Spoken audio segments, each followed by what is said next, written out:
నమస్కారం. లక్ష్మి చెప్పే కథలకు స్వాగతం. వీణులతో వీక్షించటానికి సిద్ధం కండి. ప్రియ సఖులు, ఇప్పుడు మనం ప్రముఖ సీనియర్ రచయిత శ్రీ పిఎస్ నారాయణ గారు రచించిన స్మృతి అనే ఓ చక్కటి కథను విందామండి. ఈ కథ జాగృతి వారపత్రికలో 10/6/2013లో ప్రచురింపబడింది. ఇక కథ మొదలు పెట్టిస్తున్నానండి. అప్పుడే తెల్లవారుతున్నట్లుగా పక్షుల రెక్కల టపటపలు, రోడ్డు మీద ఉండి ఉండి వాహనాల శబ్దం, పాలవాళ్ల పిలుపులు. సీతాపతి తల వంచుకుని సర్వం కోల్పోయిన వాడిలా వరండాలో కూర్చుని ఉన్నాడు. అతడి కళ్ళు ఏడ్చి ఏడ్చి ఎర్రబడి ఉన్నాయి. అతడి చెయ్యి జీవం కోల్పోయి నేల మీద పడుకుని ఉన్న తల్లి చేతి మీద ఉంది. అతడిని పట్టుకుని ఆ ఇంట్లోనే గత 10 సంవత్సరాలుగా అద్దెకుంటున్న రామచంద్రం కూర్చుని ఉన్నాడు. 60 ఏళ్లకే ముడతలు పడిపోయి ఎముకలే మిగిలిన్నాయి అన్నట్టుగా బిగుసుకుపోయి ఉన్న ఆమె శరీరానికి 6 గజాల ఎర్రంచు తెల్లచీర చాలా పెద్దదిగా ఉంది. కళ్ళు గుంటలు పడి మూసుకుపోయి ఉన్నాయి. చెంపలు లోతుకుపోవటంతో కాస్త పెద్దదైన నోరు మరింత పెద్దదిలా కనిపిస్తున్నది. తెల్లటి జుట్టు ఆమె వయసును మరింత ఎక్కువ చేసి చూపిస్తోంది. ఆమె ప్రాణం అనంతవాయువుల్లో కలిసిపోతున్న సమయంలో సీతాపతి కన్నార్పకుండా తల్లినే చూస్తున్నాడు. ఆమె బిగుసుకుపోతూ మెలికలు తిరిగిపోతోంది. తన చెయ్యి ఆమె బలహీనపు చేతి వేళ్లల్లోనూ ఇనుప ఊచల నడుము నలిగిపోతున్నట్టుగా ఉంది. అతడిని ఒంటరివాణ్ణి చేస్తూ ఆమె తెల్లవారుజామున 4 గంటలప్పుడు తుది శ్వాస విడిచింది. అప్పటికే తయారుగా పెట్టి ఉంచిన తులసి తీర్థాన్ని రామచంద్రం భార్య శకుంతల అతనికిస్తూ, పిన్నిగారి నోట్లో పోయండి అన్నయ్య అంది. సీతాపతి గొల్లుమన్నాడు ఆ మాట వింటూనే. రామచంద్రమే అతన్ని పట్టుకుని చెంచాతో తులసి తీర్థాన్ని ఆమె నోట్లో పోయించాడు. ఇంటికి వచ్చి చూసిన డాక్టరు ఆ సాయంత్రమే చెప్పాడు, ఆమె బ్రతుకు మహా అయితే కొన్ని గంటలేనని. ఆమె ప్రాణం పోయిందని తెలుసుకున్న వెంటనే శకుంతల రామచంద్రం కలిసి ఆ బక్క శరీరాన్ని వరండాలోకి తీసుకొచ్చి ఓ పాత దుప్పటి మీద పడుకోబెట్టారు. బిగుసుకుపోకముందే కట్టడం మంచిది అన్నట్టుగా చేతి కాళ్ల బొటన వేళ్లను దగ్గరకు తీసి పాత గుడ్డ పీలికలు కట్టారు. తలవైపు ప్రమిదలో వెలిగించిన నూనె దీపాన్ని శకుంతల పెట్టింది. రామచంద్రానికి సీతాపతి బంధువులు స్నేహితులు చాలా వరకు తెలుసు. వాళ్ళందరికీ ఫోన్ మీద చెప్పడంతో తెల్లవారుతూనే ఒక్కొక్కరు రావటం మొదలుపెట్టారు. సీతాపతి పక్కనే కూర్చుని ఓదార్చసాగారు. 8 గంటలప్పుడు వాకిట్లో ఒక ఆరాగింది. అందులో నుండి వసంత దిగింది. ఆమె అన్నయ్యలిద్దరూ తల్లి తండ్రి కూడా దిగారు. వసంత సీతాపతి భార్య. వసంత అత్తగారి శవం పక్కన కొద్ది నిమిషాలు తల వంచుకుని కూర్చుని లోపలికి వెళ్ళిపోయింది. ఆమె తల్లి కూతుర్ని అనుసరించింది. సీతాపతి తలెత్తి కన్నీటి తెరల వెనగ్గా భార్యను నిర్లిప్తంగా చూసి తల తిప్పి ఒక్కసారి నలువైపులా పరికించాడు. 13 సంవత్సరాల తన కొడుకు వచ్చాడేమోనన్నట్లుగా. ఎక్కడా కనపడకపోవడంతో ఓ దీర్ఘ నిశ్వాసం విడిచి తిరిగి తల ఉంచుకున్నాడు. సీతాపతి బావమరుదులు మామగారు వచ్చి పక్కనే కూర్చున్నారు. వాళ్ళు రావటం చూస్తూనే రామచంద్రం కాస్త పక్కకు జరిగాడు. శకుంతల లోపలికి వెళ్ళిపోయింది. తర్వాత 10 నిమిషాలకు వసంత బయటకు వచ్చి పెద్దన్నయ్యకు సైగ చేసి మందార చెట్టు పక్కకు తీసుకువెళ్ళింది. వెళ్ళి 10 పాల ప్యాకెట్లు తీసుకురా, టెంట్ హౌస్ తెరిస్తే వాకిట్లో షామియానా వేయించు, ఓ 100 కుర్చీలు కూడా తెప్పించు. మా బంధువర్గం చాలా పెద్దది. చిన్నన్నయ్యను పంపి పురుషోత్తమ శాస్త్రి గారు వెంటనే వచ్చి ఇక్కడ ఏర్పాట్లు చూడమని చెప్పు. ఆమె కంఠం గంభీరంగా ఉంది. డబ్బుకు వెనకాడబోకన్నయ్య, ఏర్పాట్లు ఘనంగా ఉండాలి అంటూ వెనక్కు తిరిగి వంటింట్లోకి వెళ్ళవద్దు. వంట మనిషి కూడా కావాలి. దహనం తర్వాత అక్కడికి వెళ్ళిన వాళ్ళంతా తిరిగి వచ్చి స్నానాలు చేసి భోజనాలు చేసి వెళ్తారని అమ్మ అంటున్నది. ఈలోగా నేను ఇంట్లో ఏమున్నాయో లేవో చూసి లిస్టు రాస్తాను అంది. ఆమె సాఫ్ట్వేర్లో పనిచేస్తూ నెలకు 50,000 సంపాదిస్తున్నది. శకుంతల ఆమెనే చూస్తూ ఆమె మాటలు వింటూ మౌనంగా నిలబడిపోయింది. ఆమెకు తెలుసు, 2 సంవత్సరాల క్రితం మంచాన పడ్డ అత్తగారికి సేవలు చేయటం తన వల్ల కాదంటూ భర్త మీద వదిలేసి పుట్టింటికి వెళ్ళిపోయింది వసంత. 11 గంటలవుతూ ఉండగా ఆ పార్థివ శరీరపు అంతిమయాత్ర ప్రారంభమైంది. తడి బట్టలతో ఇంటి దగ్గర చేయాల్సిన పనులన్నీ శాస్త్రోక్తంగా పూర్తి చేశారు. అందరితో పాటు వసంత కూడా శవం కాళ్ల దగ్గర నిల్చుని 2 చేతులు జోడించి నమస్కరించడమే కాకుండా ఒంగొని పాదాభివందనం చేసింది. 3 సార్లు శవానికి ప్రదక్షిణ చేసి తడి బియ్యాన్ని తెరుచుకుని ఉన్న అత్తగారి నోట్లో పోసింది. కళ్ళు తడుస్తున్నట్లు అనిపించగా కట్టుకున్న తడిచే రంచుతోనే అద్దుకుంది. దిగులుగా నలువైపులా చూసిన సీతాపతి ఆమె చేతుల్లో ఆత్మీయంగా పెరిగిన మనవడు బామ్మను చివరిసారిగానైనా చూడటానికి రానందుకు ఎంతగానో చింతించాడు. అతని మనసు బరువెక్కింది. దగ్గర బంధువులు నలుగురు ఏడుకట్ల సవారీని భుజాల మీదకి ఎత్తుకోగానే సీతాపతి అటుకని అందుకున్నాడు. అతడి పక్కగా నిల్చున్న వసంత, మీరు ఇంటికొచ్చేటప్పటికి ఎట్లా లేదన్నా 2 అవుతుంది, కాస్త పాలైన తాగకపోతిరి అంది చిన్నగా భర్తకి వినపడేలా. సీతాపతి ఆమె మాటలైతే విన్నాడు కానీ మొహం అటువైపుకి తిప్పలేదు, సమాధానం చెప్పలేదు. తన మీద అంత ప్రేమే ఉంటే 2 సంవత్సరాల క్రితం మంచంలో పడ్డ తన తల్లిని తనని అంత నిర్లక్ష్యం చేసి పుట్టింటికి వెళ్లేదే కాదు. ఆమె వెళ్తూ అన్న మాటలు ఇంకా గుర్తున్నాయి. మనం ఇబ్బందులు పడుతూ ఆమెను ఇబ్బందులు పెట్టడం నాకు ఇష్టం లేదు. ఏదైనా వృద్ధాశ్రమంలో చేరిస్తే ఇంట్లో కంటే హాయిగా ఉంటుంది. ఆమెకు సాయం చేసేందుకు ఆయాలుంటారు, రోజు వచ్చి వైద్యులు చూస్తూ ఉంటారు. మీరు సంపాదిస్తున్నారు, నేను సంపాదిస్తున్నాను, మనకి డబ్బుకు కొదవా, ఏసీ రూమ్లో ఉంచుదాం అంది. తనకు నవ్వొచ్చింది. ఆమె కోరుకునేది స్టార్ హోటల్ వసతులు కాదు, కొడుకు కోడల నుండి అభిమానం, ఆత్మీయత, ప్రేమ. తనకు తెలుసు వసంతకి అత్తగారికి సేవ చేయటం ఇష్టం లేదు. అందుకే తేనెలో రంగరించిన ఆ మాటలు. అప్పటికే వాహకులు శవాన్ని ఆ వీధి చివర ఉన్న అంబులెన్స్ దాకా మోసుకెళ్లి లోపల పెట్టారు. అతడి పెదనాన్న కొడుకులిద్దరూ దాంట్లో ఎక్కారు. 80 ఏళ్ల మావయ్య ఎక్కాడు. మామగారు బావమరుదులు వాళ్ళ కారులో బయలుదేరారు. శ్మశానం ఆ ఇంటికి కిలోమీటర్ దూరంలో ఉంది. శవదహనానికి ముందు నీటి కుండను భుజాన పెట్టుకొని చితి చుట్టూ తిరుగుతున్న అతడు తల్లి మొహంలోకే చూస్తున్నాడు. శరీరం అంతా కట్టెలతో కప్పివేయబడగా మొహం మాత్రమే కనపడుతున్నది. తనను ఎత్తుకుని పెంచి పెద్ద చేసిన తల్లిని తన చేతులతోనే కాల్చి బూడిద చేయబోతున్నాడు. దుఃఖం ఆపుకోలేకపోయాడు సీతాపతి. నీ కడుపున నేను పడగానే నాన్న పోగా అష్ట కష్టాలు పడి ఆఖరికి అభిమానం విడిచి పరాయి ఇళ్లల్లో వంటలు చేసి నన్ను పెంచిన నీకు ఈ విధంగా అంతిమ వీడ్కోలిస్తున్నానమ్మా. మాటలు బయటకు రాకపోయినా పెదవులు కదులుతున్నాయి. పెదనాన్న పెద్ద కొడుకు కుండకు చిల్లి పెట్టాడు. 2ోసారి 3ోసారి కూడా పెట్టాడు. వెనక్కు తిరిగి చితికి నిప్పంటించి నీటి కుండను వదిలేస్తూ కళ్ళు తిరిగి పడబోయాడు. వెనక్గా ఉన్న పెదనాన్న మరో కొడుకి అతన్ని గట్టిగా పట్టుకుని ముందుకు నడిపించి దూరంగా ఉన్న సిమెంట్ బెంచి మీద కూర్చోబెట్టాడు. 2 చేతులతో మొహాన్ని కప్పుకొని వలవల ఏడుస్తున్నాడు సీతాపతి.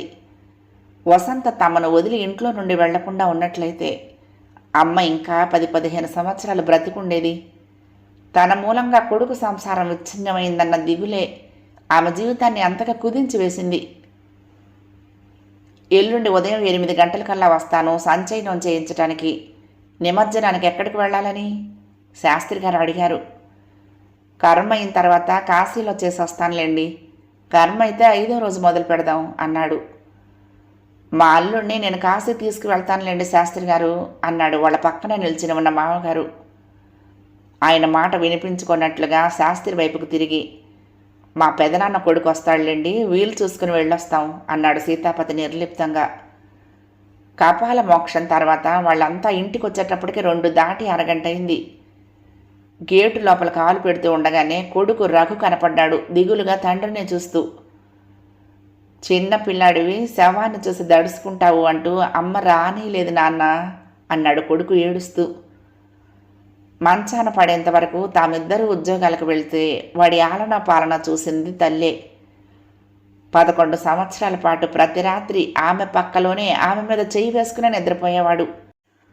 ఏ విషయంలోనూ వాడు తల్లి దగ్గరకు కానీ తన దగ్గరకు కానీ వచ్చి అడిగిన గుర్తే లేదు. కొడుకు మాటలు వింటూనే నిట్టూర్పు వీడుస్తూ స్నానం చేసేందుకు గాను దొడ్లో ఉన్న పంపు దగ్గరికి మందార చెట్టు పక్కగా వెళ్ళాడు సీతాపతి.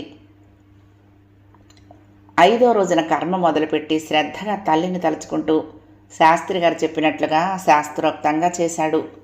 ఇవ్వమన్న దానాలు ఇచ్చాడు. ఆవును అద్దెకు తీసుకురాకుండా ఓ దూడనే కొని ఆయనకే దానం ఇచ్చాడు. 12వ రోజున బంధుమిత్రులంతా వచ్చి భోజనాలైన తర్వాత ఆశీర్వచనం అయ్యేంత వరకు ఉండి వెళ్ళారు. 13వ రోజున వైకుంఠ సమారాధన అవగానే మిగిలిన ఉన్న దగ్గర బంధువులంతా వెళ్ళిపోయారు. అంతా సవ్యంగా జరగటంతో తృప్తి చెందాడు సీతాపతి. మధ్యాహ్నం 3 గంటలైంది. ఇంట్లో సీతాపతి, అతని భార్య వసంత, పిల్లవాడు రఘు మాత్రమే ఉన్నారు. వరండాలో చనిపోయిన తల్లిని పడుకోబెట్టిన చోట మంచం వాల్చుకుని కళ్ళు తెరుచుకుని ఆలోచిస్తున్నట్లుగా నిశ్శబ్దంగా పడుకున్నాడు సీతాపతి.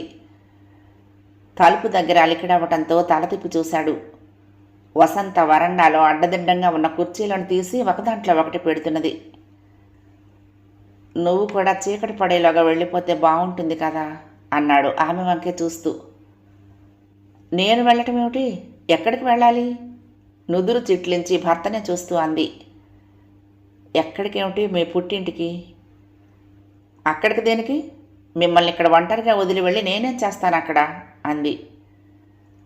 అక్కడ ఏం చేస్తావో తెలియదు. బీరువాలో నేను ఖర్చులకు తెచ్చిపెట్టిన డబ్బు వాడినట్లు లేదు. 50,000 దాకా అయి ఉంటుందని అనుకుంటున్నాను. ఆ డబ్బు తీసుకుని వెళ్ళిపో అన్నాడు సీతాపతి. ఏం మాట్లాడాలో తెలియనంతగా ఆమె బిత్తరపోయింది. ఈ 13 రోజులు ఇక్కడ ఉండి కర్మకాండనంతా సవ్యంగా జరపటంలో తోడ్పడినందుకు కృతజ్ఞతలు అన్నాడు. నేనేదో బయట మనిషినైనట్లు అలా మాట్లాడతారేమిటి? నేను ఇంటి కోడలండి, అది నా విధి అంది వసంత. నువ్వు ఈ ఇంటి కోడలుగా ప్రవర్తించి ఉన్నట్లయితే అమ్మ ఇంత తొందరగా చనిపోయి ఉండేది కాదు. ఎప్పుడైతే మమ్మల్ని కాదని పిల్లవాడిని తీసుకుని ఈ ఇంటి నుండి వెళ్ళిపోయావో అప్పుడే నేను మానసికంగా సన్యాసం స్వీకరించాను. నాకు ఎవ్వరూ లేరు, ఎవ్వరితోనూ సంబంధాలు లేవు అన్నాడు.